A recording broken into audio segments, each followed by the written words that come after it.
Bismillahirrahmanirrahim.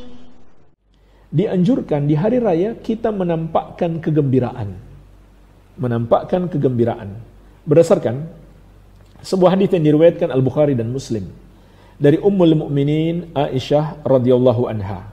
Beliau menceritakan, dakhala Abu Bakrin wa indi jariyatani min jawaril ansar tuganniyani bima taqawalatil ansar yauma bu'ats. Abu Bakar radhiyallahu anhu, ayahku, masuk menemui aku.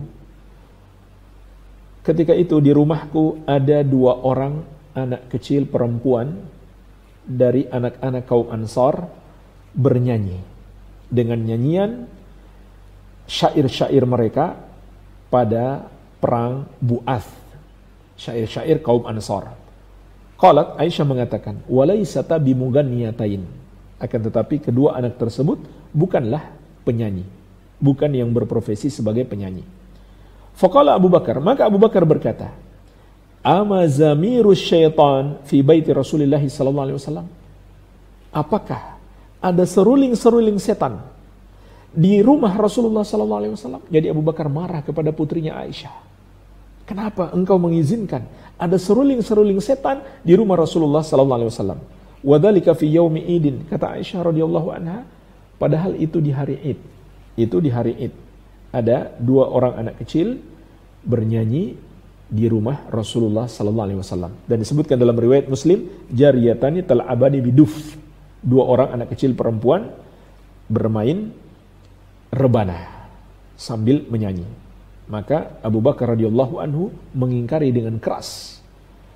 Tetapi faqala Rasulullah sallallahu alaihi wasallam, Rasulullah sallallahu alaihi wasallam bersabda, ya Abu Bakrin inna likulli qaumin idan wa hadza iduna. Wahai Abu Bakar, sesungguhnya setiap kaum memiliki hari raya dan ini adalah hari raya kita. Jadi boleh ada nyanyian dengan syarat-syarat di hari raya. Berdasarkan hadis ini, Ibnu Hajar rahimahullah ta'ala berkata, anna idharas surur fil a'yad min syi'arid din, bahwasannya menampakkan kegembiraan di hari raya adalah termasuk syiar agama Islam. Jadi jemaah sekalian, ini termasuk sunnah Nabi SAW menampakkan kegembiraan di hari raya. Namun perlu kita ingatkan, dalam hadis ini tidak ada dalil membolehkan nyanyian. Ada sebagian orang mereka berdalil dengan hadis ini untuk membolehkan nyanyian dan musik. Justru hadis ini mengandung larangan nyanyian dan musik itu sendiri. Di mana sisi larangannya atau pengharaman musik dan nyanyian? Yaitu Rasulullah SAW tidak mengingkari. Abu Bakar mengatakan musik-musik dan nyanyian itu adalah seruling-seruling setan. Itu tidak diingkari oleh Rasulullah SAW. Lalu apa yang beliau ingkari? Yang beliau ingkari adalah Abu Bakar melarang nyanyian dan musik yang diperkecualikan di hari raya. Jadi Nabi SAW ingin mengajarkan kepada Abu Bakar bahwa betul, musik dan nyanyian itu adalah seruling-seruling setan, tetapi ada yang diperkecualikan. Apa yang diperkecualikan? Nah, ini dia hadis yang menjelaskan kebolehan musik dan nyanyian dengan syarat. Apa saja syaratnya? Yang pertama, dinyanyikan di hari raya ataupun momen-momen bahagia yang lainnya seperti walimatul urs, resepsi pernikahan. Jadi bukan setiap hari menyanyi, bernasyid, bermusik, bukan setiap hari. Itu bukan kebiasaan seorang muslim. Seorang muslim itu melakukan yang bermanfaat, bukan yang tidak bermanfaat, apalagi yang haram. Iya, ini yang pertama. Syarat yang pertama, tidak dinyanyikan setiap hari, hanya di momen-momen tertentu seperti hari raya dan walimatul urs, resepsi pernikahan. Yang kedua, alat musik yang digunakan hanya duf, rebana. Inilah, kata para ulama, satu-satunya alat musik yang dibolehkan, yaitu rebana. Itu pun rebana murni, tidak ada kering-keringnya di samping, tapi rebana murni. Adapun selain itu seperti gitar, drum dan lain-lain, maka itu masuk dalam ucapan Abu Bakar yang tidak diingkari oleh Rasulullah SAW, yaitu mazamiru syaitan. Itu semuanya adalah alat-alatnya setan atau seruling-seruling setan. Iya.